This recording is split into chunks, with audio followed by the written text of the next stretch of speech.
Hey guys, how's it going? Zombie here with ZNR Gaming. Today we're looking at the Xbox One Series 2 Elite Controller. Came in today guys, recording this late on November the 4th, day it releases. Pre-ordered this at during the E3 pre-show, during the live stream when I was watching it. Really excited to get it. Right here I have my Series 1. We'll look at that in a little bit. We'll do a side-by-side comparison. But first, let's go ahead and get into this, unbox it, and see what it looks like.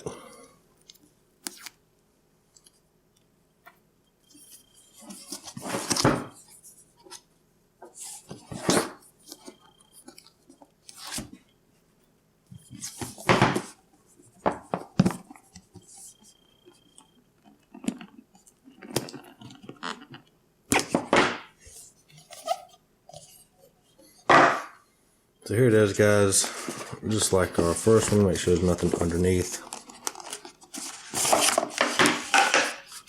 So what we have here seems to be some literature for it. We also have a code for the Ultimate Game Pass. Make that away on the live stream. I may decide to do a giveaway. I'm not exactly sure yet. We'll see. But I'll flip it over or do something, give you guys one way or the other. Matter of fact, you know what? Let's look, guys. A 14-day free trial. First person who can put it in, there you go. Ultimate Game Pass, 14 days. Give it a shot, guys. There's that. Okay, so we also have inside the cable. This is very similar to the cable that we got before. Sorry about that. The cable that we got before with the Series 1, which I believe was a 10-foot cable. Mine did actually get a little worn down a little quick, so I haven't messed with it in a while. The new connection is a Type-C, guys, so a lot of the Androids are going to Type-Cs now over the past year or so. So that's it. But let's open up the case itself and take a look at it.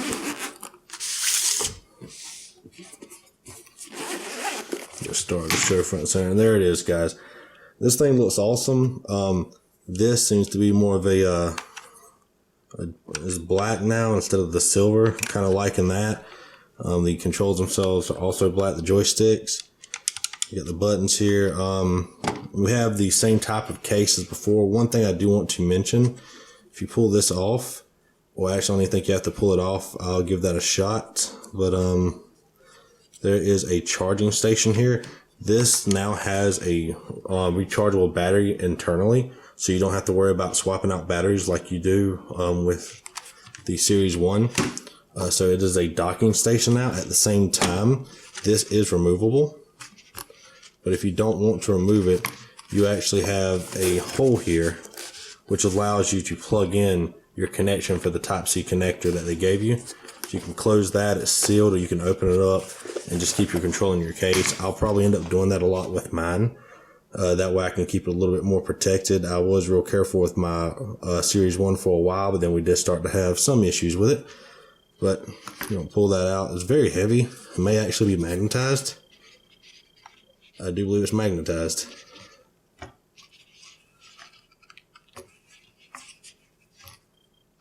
Yep, magnetized. Interesting.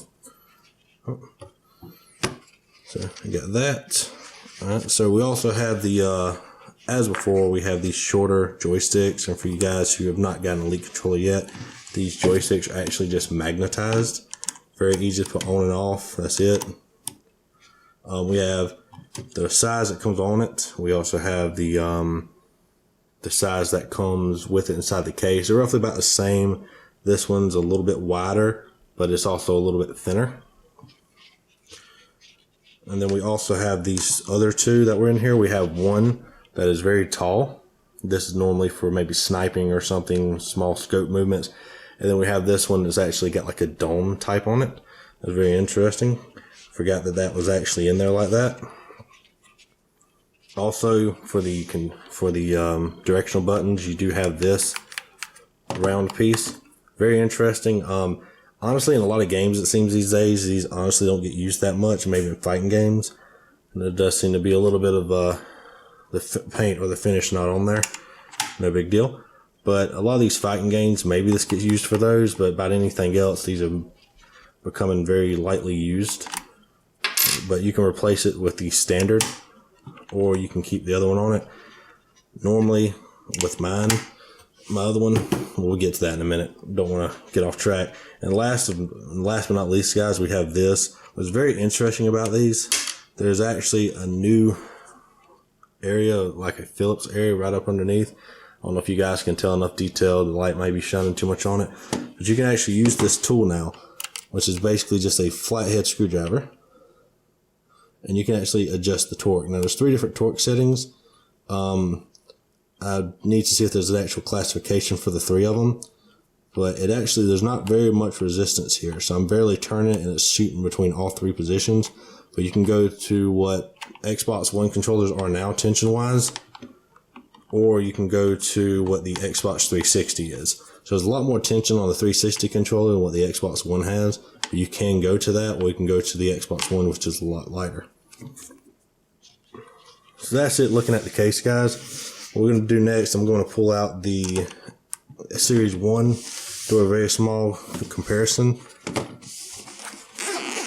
Also talk about some of the other features I've not looked at yet. First of all, you will see there's some wear and tear on mine a little bit. Like I said, I did try to take a little bit of care of it, but it did get a little beat up, having it for about almost 2 years now. Also, I do want to let people know that I did not have an issue with stick drift with this for about a year. And then it was very lightly on and off, and cleaning it fixed it. So this controller did hold up with the original controllers with the Xbox, not the Elite ones. I was running through controllers about once a year, maybe. This one has lasted 2 years, paying itself off. This one, of course, is a little more expensive, or a lot more expensive in comparison. But doing a quick check between these 2 things, as you can see, normally I have these standard buttons on here, as the other one doesn't really play too much into what I'm doing. But as you can see, it's the same connection for both either way. So if you have a Series 1 and you ever lose any of these pieces, you can actually interchange them. The torque piece, of course, is in this one now that was not here before. We have these wider, thinner pieces versus these. These are actually 2 tall ones here. We have 1 tall one here. They actually have 2 in the Series 1. And then we have 2 of these shorter dome ones. These, of course, are more toward the, what I believe the PlayStation was. I've not played a PlayStation in so many years, but I believe that's kind of the style they were going for. And, of course, here's the dome one they have here, which has some grooves on it to help you grip it better. But getting away from the cases, guys, and looking at the actual controllers, first few noticeable things, comes in all black. This one comes in black and silver is the 2-tone. The smooth here, you guys can see it's really smooth right here. There's no transition, but here we have smooth, and then we have rough. This is gripped. This is made to be a good grip, so your hand does not slip. It does have a good grip to it.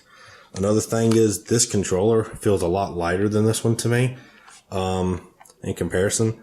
Again, if you look at the top, there is a difference between the micro USB and the Type-C. Same button is still there. This button, the green button on this one, silver on this one, allows you to sync to your Xbox, or if you double tap, will turn the paddles on the back, which we'll get to in a moment, on or off. Tap it, you'll vibrate 4 times to turn off. Tap it again, and it will vibrate once to turn back on. A couple other things besides the new grip here. These have also apparently been designed even further to be more durable, I think they said. Another thing to look at, though, here we have a switch for the Series 1. The switch allows you to go between profile 1 and 2. The new controller, they kept saying having 3 profiles. I actually believe it has 4. I will check on that when I actually go to test the controller. But we have 3 light indicators here. Now, I will see if the controller is actually charged. It does come with a small charge. So we have 1, 2, 3, and then 4. So we actually have 4. Now, when all the lights are off, it is a default setting. And of course, until you set them, they are all default settings. But this will actually allow you to have a default control setting if you have an occasional game you play that you don't really care about the paddles or the button configuration of the controller entirety. But then you can have for instance, your Apex Legends, your Ghost Recon Breakpoint, and maybe your Titanfall 2. And I mentioned those because these are the games that you can get a kind of a feel for the controller itself. More fast-paced first-person shooters for a couple of them, which is really good and useful. And for the Ghost Recon Breakpoint, I really like to use the paddles on the back for more tactical play. I've got for my sprinting, my crouching, and also have for whenever I want to, sorry, mind going blank, guys. I also have whenever I'm doing my aiming, I can go between my magnifications, or for the back and bottom one, I can actually go between first and third person if I'm shooting at close range or far. I'm still trying to connect to my Xbox, since I unboxed it, of course, it has not connected yet. But flipping it up real quick, guys, going back to the top, another thing you may notice is that the triggers, may not be able to get on the video, but if you look here, there's actually a grip in the trigger itself. Here it is, of course, smooth. Here it is grip. Now, if you notice, I do have a broken button here, which works most of the time, but I do run into issues. Very cheap plastic. I'm not sure about this. Again, it feels like very cheap plastic. These are things that break very easily, but at the same time, you can buy cheap replacements on places like Amazon or eBay and replace them yourself. It does require taking the controller apart, of course, which will void the warranty, so you may be better off sending it back to Microsoft if you ordered it from them. But grip triggers, really cool. But one of the most interesting things, two of the most interesting things, guys, are the paddles, of course. This is one of the reasons that I love the Elite controller, the way these paddles are. It fits so nicely in your hand. It does take some time to get used to. You'll set it down your leg when you're not doing something. All of a sudden, you'll start throwing grenades, shooting your teammates, other stuff like that. It's not really fun playing PUBG, and all of a sudden you shoot all your teammates. They get a little upset. Done that before. Again, flipping them over real quick. This is enclosed. This is a rechargeable battery. This takes batteries. I actually had to replace mine last night. Barely got done with the match on a Ghost Recon Breakpoint before they died, and I ran out the room, swapped for my other rechargeables, and ran back. Don't have to worry about it anymore. This will actually be my backup if that ever happens, which I do have a cord for that situation, but easier to use the batteries. So we're going over the switch, we're going over the triggers. Let's go back to the paddles on the back. This I actually didn't know about till very recently, but the paddles are actually a lot smaller. I believe they said there's a different tension on them now too.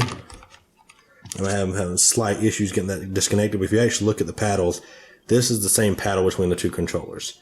Again, if you remember, I was telling you with the Series 1, you ran into issues with accidentally pushing the buttons or the paddles when you set it down. If you sit on top of a cable or something by accident, you didn't exactly set it down flat. This helps to remove from that.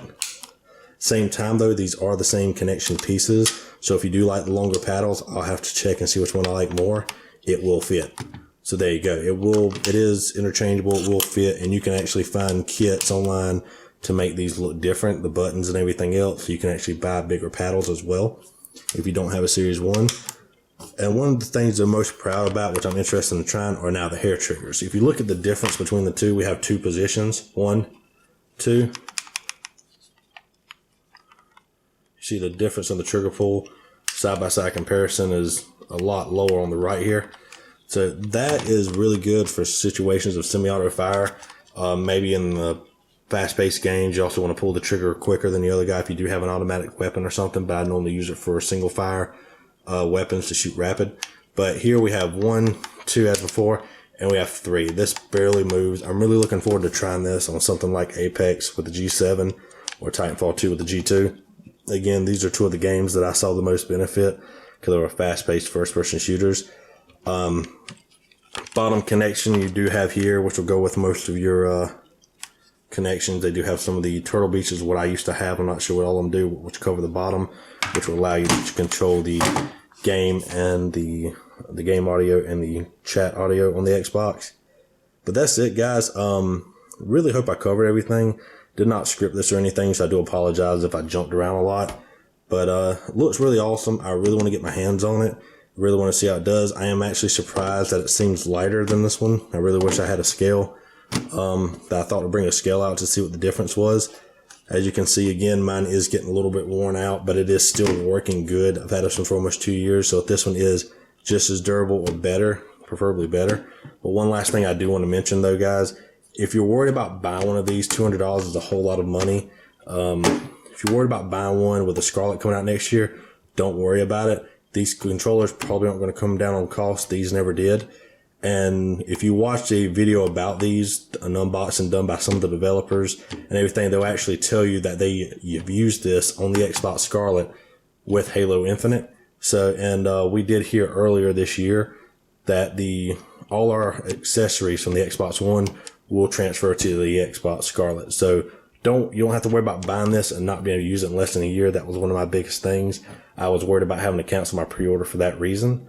But it did not be the case. It did not end up being the case, guys. We're going to be able to use this stuff again in the year for the next 2, 3, 4 years if it can hold up. Get it from Microsoft. I think they're pretty good when it comes to swapping stuff out. I haven't had to before, but I heard they're good. But I'm going to go ahead and cut the video off here, guys. I'm going to do a little bit of a comparison with the controller. I'm going to try it out, get a review for maybe a few days to a couple weeks, see how I like it, and I'll make another video. Like, subscribe, and comment below. Keep an eye out. Hit that bell notification so you see whenever that video does get made. And I'll try to actually put this control through the ringer a little bit and see how well it does. That's it for the video, guys. Thanks for watching again, and I'll see you in the next one.